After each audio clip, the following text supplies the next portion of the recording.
مہینہ چل رہا ہے، اس مہینے کا خاص تعلق ہے ہمارے اور آپ کے نبی جناب محمد الرسول اللہ صلی اللہ علیہ وسلم سے۔ اسی مہینے کے اندر آپ دنیا میں تشریف لائے، اسی مہینے کے اندر آپ کی پیدائش ہوئی، اسی مہینے کے اندر آپ کی بعثت ہوئی، اور اسی مہینے کے اندر آپ دنیا سے تشریف لے گئے، آپ دنیا سے پردہ فرما گئے۔ لیکن آپ نے اپنی زندگی کے اندر جو 63 سال کی زندگی گزاری ہے، اس میں ایک امت کے لیے پیغام دے گئے، قوم کو ایک پیغام دے گئے، لوگوں کو زندگی گزارنے کا طریقہ بتا گئے، جہالت میں پلنے والے لوگوں کو، اندھیروں میں رہنے والے لوگوں کو روشنی سے روشناس کرا گئے۔ بچپن بھی گزر جاتا ہے، جوانی بھی گزر جاتی ہے، اور آپ کا بچپن اور آپ کی جوانی اتنی پاکیزہ کہ آپ اپنے بچپن کے اندر اس طریقے سے زندگی گزارتے تھے کہ آپ کبھی جھوٹ نہیں بولتے تھے، آپ کبھی امانت میں خیانت نہیں کرتے تھے، آپ کبھی دغا بازی نہیں کرتے تھے، آپ مذاق میں بھی جھوٹ نہیں بولتے تھے۔ اللہ تعالیٰ اپنے نبی کی تربیت کر رہا تھا۔ واقعہ یہ پیش آیا کہ اللہ کے نبی علیہ السلام اپنے مالک کو غار حرا میں یاد کر رہے ہیں، اچانک سے ایک آسمان سے آواز آتی ہے، اقرا، پڑھو۔ آپ گھبرا جاتے ہیں، آپ پر لرزہ طاری ہو جاتا ہے، اور آپ علیہ السلام کہتے ہیں ما انا بقارئ، میں پڑھا ہوا نہیں ہوں۔ آپ کو وہ فرشتہ دباتا ہے، اپنے سینے سے لگاتا ہے اور چھوڑ کر کہتا ہے اقرا، پڑھو۔ آپ پھر کہتے ہیں ما انا بقارئ، تیسری مرتبہ بھی یہی واقعہ پیش آتا ہے، لیکن اس کے بعد وہ فرشتہ کہتا ہے چوتھی مرتبہ اقرأ بسم ربک الذی خلق، خلق الانسان من علق، اقرأ وربک الاکرم الذی علم بالقلم، علم الانسان ما لم یعلم۔ یہ وہ آیات ہے جو سب سے پہلے نبی علیہ السلام پر نازل ہوئی ہے۔ حالات کس بات کا تقاضا کر رہے تھے؟ مکے کے اندر جھوٹ بولنا عام ہو چکا تھا۔ جو کعبہ جس کو دیکھنے کے لیے ہماری نگاہیں ترستی ہیں آج، اسی کعبے کے اندر 360 بت موجود تھے۔ شراب ان کی گھٹی میں شامل ہو چکی تھی۔ ہونا تو یہ چاہیے تھا کہ اللہ فرماتا ایک اللہ کی عبادت کرو، ان 360 بتوں کی عبادت نہ کرو، جھوٹ نہ بولو، شراب نہ پیو، مال نہ غصب کرو، دغابازی نہ کرو، امانت میں خیانت نہ کرو۔ لیکن سب سے پہلی وحی نازل ہو رہی ہے اقرأ بسم ربک الذی خلق، پڑھو اس پروردگار کے نام سے جس نے پوری کائنات کو پیدا کیا۔ کیا پیغام ملا؟ پیغام یہ ملا ہے کہ اگر تمہارے پاس تعلیم ہے، اگر تمہارے پاس ایجوکیشن ہے، اگر تمہارے پاس شکشا ہے، تو تم زندگی کے ہر میدان میں کامیاب ہو سکتے ہو۔ اگر تمہارے پاس تعلیم نہیں ہے، اگر تمہارے پاس ایجوکیشن نہیں ہے، اگر تمہارے پاس علم نہیں ہے، تو تم نمازیں کیسے پڑھو گے؟ تم روزے کیسے رکھو گے؟ تم گناہوں سے کیسے بچو گے؟ تعلیم ہوگی تبھی آدمی صحیح طریقے پر مسلمان بن سکتا ہے۔ اگر تعلیم نہیں ہوگی، روزوں کا پتہ نہیں ہوگا، نمازوں کے طریقے کا پتہ نہیں ہوگا، طہارت کا علم نہیں ہوگا، وضو کے طریقے پر پتہ نہیں ہوگا، غسل کے طریقے کا پتہ نہیں ہوگا، حتیٰ کہ اگر تعلیم نہیں ہے، جہالت ہے، تو کسی بھی چیز کا ان میں سے علم نہیں ہوگا۔ اتنا ضروری ہے تعلیم حاصل کرنا۔ اور اس آیت کے اندر اللہ تعالیٰ نے یہ نہیں فرمایا کہ فلاں علم حاصل کرو، سائنس کا علم حاصل کرو، جغرافی کا علم حاصل کرو، ہسٹری کا علم حاصل کرو، ہندی کا علم حاصل کرو، انگلش کا علم حاصل کرو، میتھمیٹکس کا علم حاصل کرو۔ نہیں، بلکہ اللہ نے فرمایا اس پروردگار کے نام سے پڑھو جس نے تمہیں پیدا کیا ہے۔ مفسرین نے یہ بتایا ہے کہ اللہ یہ کہنا چاہتا ہے ہر وہ علم حاصل کرو جس سے تم اپنے رب کو پہچان سکتے ہو، جس سے تم اپنے رب کی معرفت حاصل کر سکتے ہو، جس سے تم اپنے رب تک پہنچ سکتے ہو۔ اگر آپ کی تعلیم آپ کی ایجوکیشن، آپ کی شکشا آپ کو آپ کے رب سے دور کر رہی ہے، آپ کو آپ کے بنانے والے سے دور کر رہی ہے، آپ کو آپ کے مالک سے دور کر رہی ہے، تو یاد رکھیے ایسی تعلیم کا نہ دنیا میں فائدہ ہوگا نہ آخرت میں فائدہ ہوگا۔ ہاں، اگر آپ کی تعلیم، چاہے وہ کوئی بھی تعلیم ہو، اگر آپ کی تعلیم آپ کو آپ کے رب سے قریب کرتی ہے، آپ کے رب کی پہچان کراتی ہے، آپ کے اللہ سے قریب کرتی ہے اور لوگوں کے حقوق سکھاتی ہے، ہیومن رائٹس سکھاتی ہے، تو ایسی صورت کے اندر یہ ایسی تعلیم اور ایجوکیشن ہے جو دنیا میں بھی کام آئے گی، آخرت میں بھی کام آئے گی۔ اسلام کبھی بھی ماڈرن ایجوکیشن کے خلاف نہیں ہوا ہے۔ جو دنیاوی علوم ہوتے ہیں، سائنس ہو، جغرافی ہو، ہسٹری ہو، میتھمیٹکس ہو، ہندی ہو، انگلش ہو، سائیکولوجی ہو، جتنے بھی دنیا کے اندر سبجیکٹ پڑھائے جاتے ہیں، علوم پڑھائے جاتے ہیں، اسلام ان میں سے کبھی بھی کسی کے خلاف نہیں ہوا ہے۔ بلکہ اسلام یہ کہتا ہے کہ تم دنیا کے کتنے بھی علوم حاصل کر لو، لیکن سب سے پہلا علم یہ ہے کہ تم نماز کا علم حاصل کرو، تم طہارت کا علم حاصل کرو، تم دین کا علم حاصل کرو، تم قرآن کا علم حاصل کرو، تم حدیث کا علم حاصل کرو۔ تو اس کا مطلب یہ ہوا کہ سب سے پہلا جو امت کو پیغام دیا جا رہا ہے نبی علیہ السلام کے واسطے سے، وہ پیغام علم کا دیا جا رہا ہے، وہ پیغام ایجوکیشن کا دیا جا رہا ہے۔ جس قوم کے نبی پر سب سے پہلی وحی تعلیم کی نازل ہوئی ہے، ایجوکیشن کی نازل ہوئی ہے، آج وہ قوم تعلیم میں سب سے پچھڑی ہوئی ہے۔ سچر کمیٹی کی رپورٹ بتاتی ہے کہ تعلیم کے اندر مسلمانوں کا حال دلتوں سے بھی گیا گزرا ہے۔ تعلیم کے اندر مسلمان سب سے پچھڑے ہوئے، سب سے پیچھے۔ وجہ کیا ہے؟ وجہ یہ ہے کہ نہ ہم نے اپنے بچوں کو دنیا کی تعلیم سکھائی، نہ ہم نے اپنے بچوں کو آخرت کی تعلیم سکھائی، نہ ہم نے اپنے بچوں کو ماڈرن ایجوکیشن سکھائی، نہ ہم نے اپنے بچوں کو اسلامی ایجوکیشن سکھائی۔ تو آج جس سوسائٹی کے اندر ہم زندگی گزار رہے ہیں، جس معاشرے کے اندر ہم جی رہے ہیں، اس سوسائٹی اور معاشرے کے اندر دین کی تعلیم سب سے پہلے ہے اور اس کے ساتھ ساتھ دنیا کی تعلیم بھی ضروری ہے۔ امت کے ساتھ ایسا کرم کا معاملہ، ایسی محبت کا معاملہ، ایسی شفقت کا معاملہ، بھلا تاریخ انسانی کے اندر ایسا کوئی آدمی مل سکتا ہے جو اپنی امت کی خاطر اتنی تکلیفیں برداشت کرتا تھا؟ اس کے بعد 53 سال کی عمر میں آپ کو مکہ چھوڑنا پڑا، امت کی خاطر، دین کی خاطر، اسلام کی خاطر۔ اتنا تنگ ہو گئی مکے کی زمین آپ پر اور آپ کے صحابہ پر کہ آپ کو مکے کو چھوڑ کر الوداع کہنا پڑا۔ اور اس کے بعد تاریخ انسانی نے دیکھا، دنیا نے دیکھا، غزوہ بدر بھی پیش آیا، غزوہ احد بھی پیش آیا، غزوہ خندق بھی پیش آیا، غزوہ احزاب بھی پیش آیا۔ خود جناب رسول اللہ صلی اللہ علیہ وسلم کو میدان میں آنا پڑا۔ اور کیا ہوا تھا غزوہ احد کے اندر؟ غزوہ احد کے اندر اللہ کے نبی علیہ الصلوۃ والتسلیم زخمی ہو گئے تھے، آپ کے چہرے مبارک سے خون نکلنے لگا تھا، آپ کے دندان مبارک اور آپ کے دانت گر کر ٹوٹ گئے تھے۔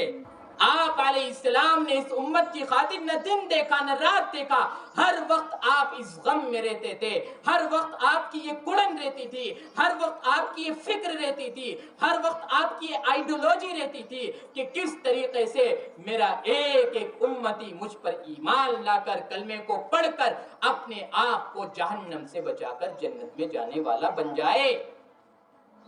یہ آپ کی فکر تھی۔ اس کے بعد جب آپ نے محنت کری، یاد رکھیے اللہ تعالیٰ کبھی کسی کی محنت کو ضائع نہیں کرتا۔ ایک بچہ جو پڑھتا ہے، جو ابھی پرائمری سیکشن میں ہے، لیکن جب وہ محنت کرتا ہے، اپنی فاؤنڈیشن کو مضبوط کرتا ہے، اس کے بعد وہ آگے بڑھتا ہے، جونیئر میں آتا ہے، سیکنڈری میں آتا ہے، سینئر سیکنڈری میں آتا ہے، گریجویشن میں آتا ہے، پوسٹ گریجویشن میں آتا ہے، جب شروع سے مسلسل محنت ہوتی چلی جاتی ہے تو وہ ایک دن اپنی منزل اور اپنے گول کو پا لیتا ہے۔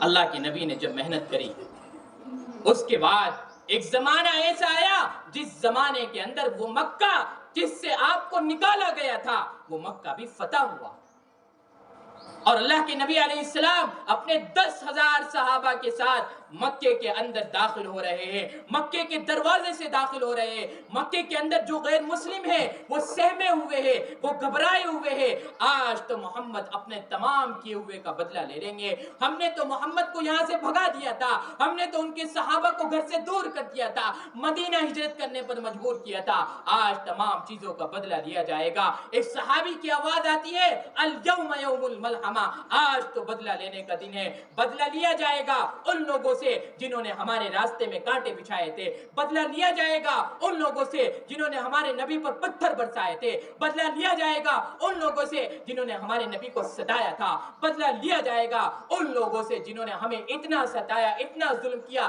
اتنا ٹارچر کیا کہ ہمیں مکہ چھوڑ کر مدینہ ہجرت کرنے پر مجبور کر دیا۔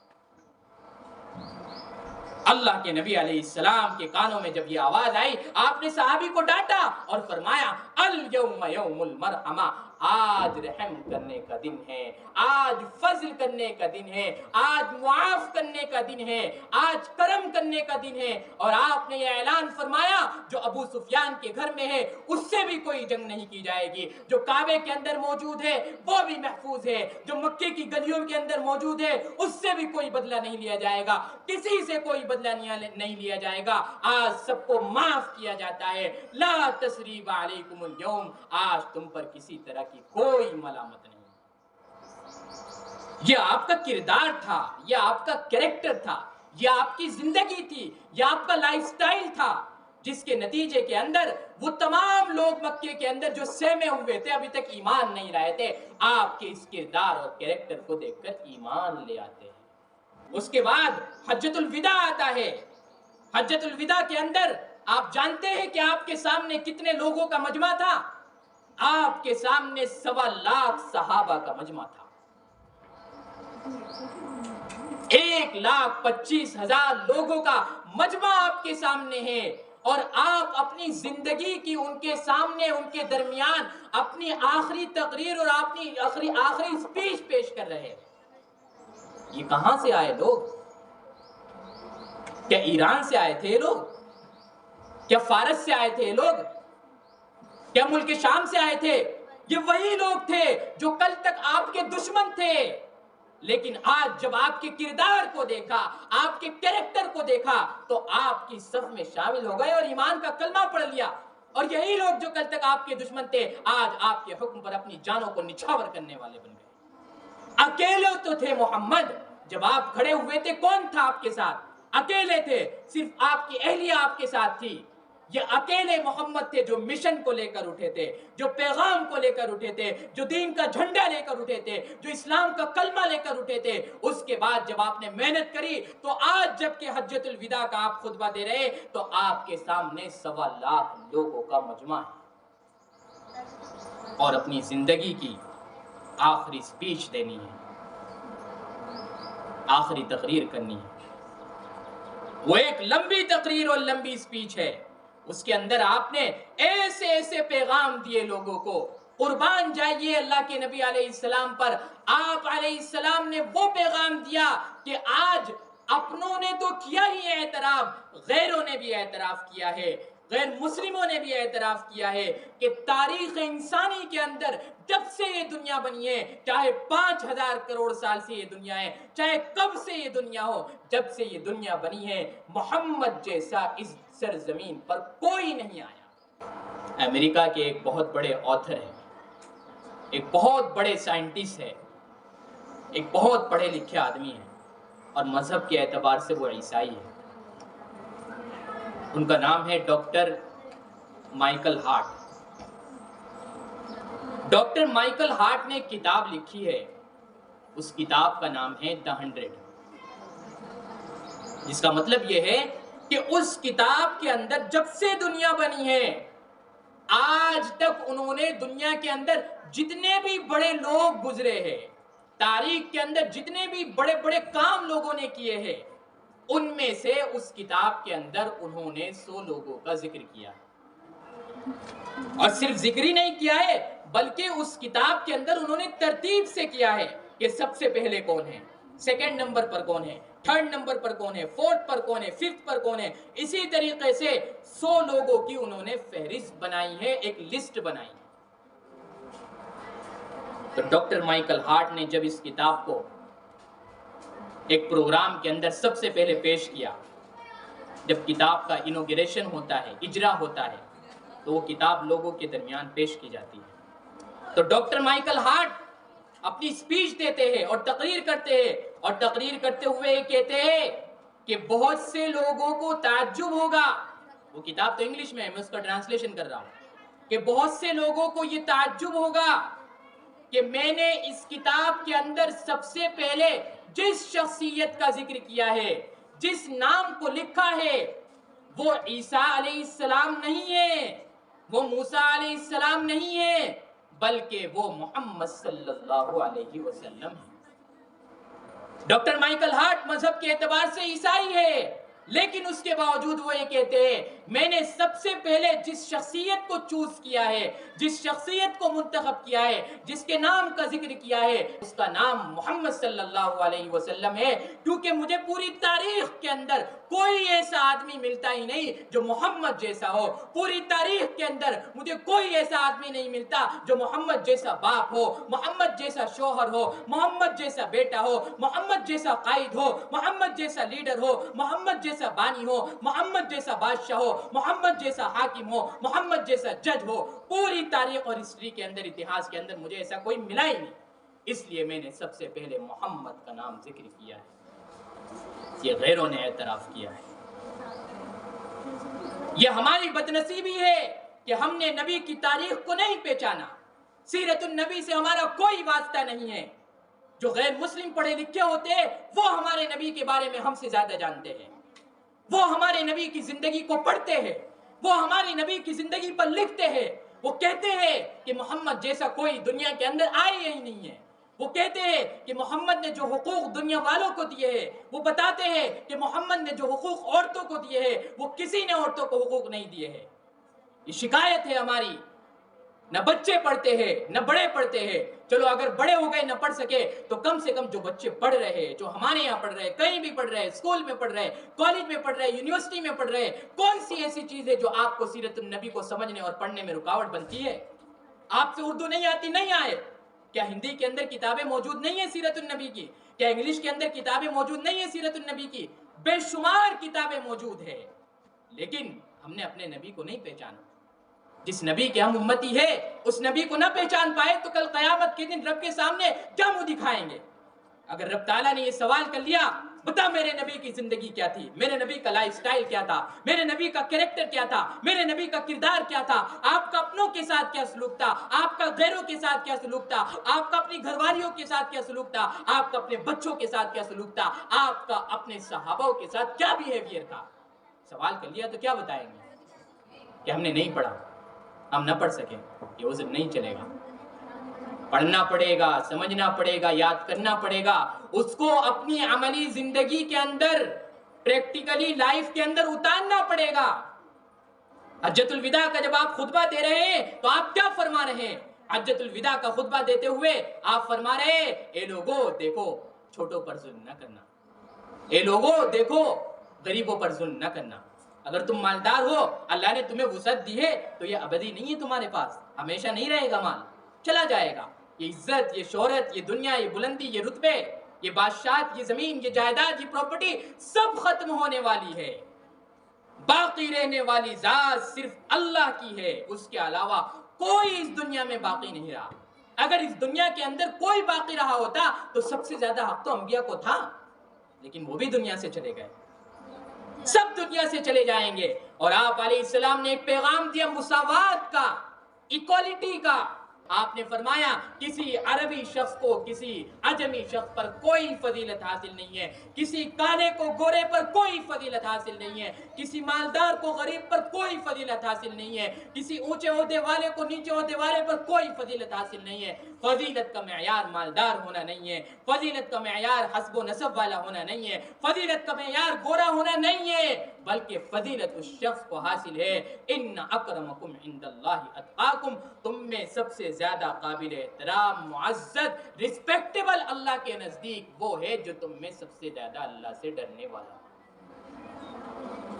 اور اس کے بعد آپ نے ایک آخری پیغام دیا، وہ سنا کر اپنی بات ختم کرتا ہوں۔ آپ نے اپنا آخری پیغام یہ دیا آپ نے فرمایا جب آپ نے پوری تقریر کر دی، 1.25 لاکھ صحابہ سامنے موجود ہے، ان کے سامنے آپ تقریر کر رہے ہیں، ایک پیغام دے رہے ہیں آنے والی انسانیت کے لیے، آنے والی قوم اور امت کے لیے، آپ نے ان صحابہ کو خطاب کرتے ہوئے فرمایا الا هل بلغت، کیا میں نے تم تک پہنچا دیا؟ کیا وہ ذمہ داری جو اللہ نے مجھے دی تھی، وہ رسپانسبلٹی جو اللہ نے میرے کندھوں پر ڈالی تھی، وہ میں نے تم تک پہنچا دی یا نہیں پہنچائی؟ جو مشن اللہ نے مجھے لے کر بھیجا تھا، وہ مشن میں نے تمہیں پہنچایا یا نہیں پہنچایا؟ 1.25 لاکھ صحابہ یک زبان ہو کر کہتے ہیں قالوا بلا یا رسول اللہ، اللہ نے جو آپ کو ذمہ داری دی تھی، اللہ نے جو آپ کو رسپانسبلٹی دی تھی، اللہ نے جو آپ کو پیغام دیا تھا، اللہ نے جو آپ کو مشن دیا تھا، یا رسول اللہ یقیناً آپ نے ہم تک پہنچا دیا، لیکن اب یاد رکھو فَلْيُبَلِّغُ الشَّاهِدُ الْغَائِبَ، جو یہاں پر موجود ہے تم میں سے 1.25 لاکھ صحابہ کے مجمع کے اندر، اب اس کی ذمہ داری یہ ہے کہ جو یہاں موجود نہیں ہے ان تک میرا یہ پیغام لے کر جائے اور ان کو پہنچائے، ان کو بتائے۔ پھر اس کے بعد کیا ہوا؟ اللہ کے نبی علیہ السلام دنیا سے رخصت ہو گئے، اور صحابہ کرام رضوان اللہ تعالی علیہم اجمعین جو 1.25 لاکھ صحابہ کی تعداد میں موجود تھے، کوئی سیریا چلا گیا، کوئی افریقہ چلا گیا، کوئی آسٹریلیا چلا گیا، کوئی دوسرے ملکوں میں چلا گیا، اور سب کے سب دین کے پیغام کو لے کر، دین کی دعوت کو لے کر دنیا کے اندر پہنچ گئے، اپنی ذمہ داری کو سمجھتے ہوئے، جو ذمہ داری اللہ نے دی ہے اس ذمہ داری کو سمجھتے ہوئے سب پوری دنیا میں پھیل گئے، اور پوری دنیا کے اندر جو پیغام اللہ کے نبی انہیں دے کر گئے تھے وہ انہوں نے لوگوں تک پہنچایا۔ اس لیے ضرورت اس بات کی ہے کہ اللہ کے نبی کی زندگی سے سبق حاصل کیا جائے۔ اور آپ علیہ السلام جب اس دنیا سے رخصت ہو رہے تھے تو کیا حال تھا؟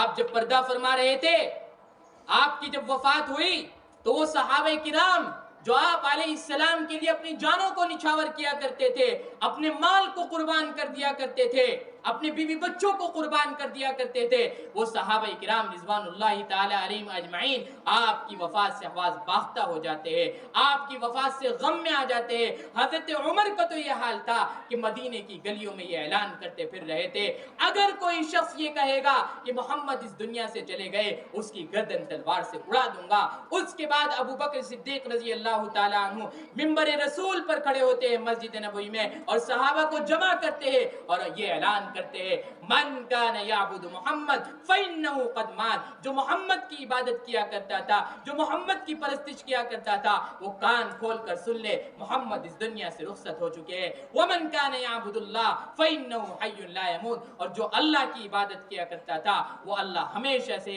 ہمیشہ رہے گا، کبھی اس پر موت نہیں آئے گی۔ وما محمد الا رسول، محمد تو ایک رسول تھے، آپ سے پہلے بھی بہت سے رسول آئے، سب اس دنیا سے رخصت ہو گئے، سب کو دنیا سے جانا ہے، چلے جانا ہے۔ اس لیے ضرورت اس بات کی ہے ہم سیرت النبی سے یہ سمجھنے کی کوشش کریں، یہ جاننے کی کوشش کریں کہ آپ کی کیسی زندگی ہے، آپ کا کیسا لائف سٹائل ہے، آپ کا کیسا کریکٹر ہے۔ صرف جشن منا لینا کافی نہیں ہے، بلکہ اس کو اپنی پریکٹیکلی لائف کے اندر اتارنا ہے۔ جشن آپ نے کبھی نہیں منایا، کسی صحابی نے جشن نہیں منایا۔ اللہ کے نبی علیہ الصلوۃ والتسلیم نے جب اپنے صحابہ کو نماز پڑھنے کا طریقہ بتایا، تلاوت کرنے کا طریقہ بتایا، روزے رکھنے کا طریقہ بتایا، حتیٰ کہ استنجا کرنے کا طریقہ بتایا، تمام چیزوں کے اندر، دنیا کی تمام حصوں کے اندر، زندگی کے تمام حصوں کے اندر آپ نے رہنمائی کری کہ اللہ کے نبی علیہ السلام یہ بتانا بھول گئے کہ میرے یوم ولادت کا جشن کیسے منایا جائے گا؟ نہیں، جو لوگ جشن ولادت مناتے ہیں آپ کا، ان کو علم نہیں ہے کہ اللہ کے نبی نے اپنا کبھی جشن نہیں منایا، اللہ کے نبی کے صحابہ نے نہیں منایا، ان کے بعد تابعین نے نہیں منایا، تبع تابعین نے نہیں منایا، کسی نے نہیں منایا۔ ضرورت اس بات کی ہے کہ اس مہینے کے اندر اللہ کے نبی کی سیرت پر کوئی کتاب پڑھی جائے، اس کو سمجھا جائے، اس کو اپنی زندگی کے اندر اتارا جائے، اس کے بعد اس پر عمل کرنے کی کوشش کی جائے۔ اللہ سے دعا ہے کہ اللہ تعالی ہم سب کو سیرت النبی کو سمجھنے کی اور اس پر عمل کرنے کی توفیق عطا فرمائے۔ وآخر دعوانا ان الحمد للہ رب العالمین۔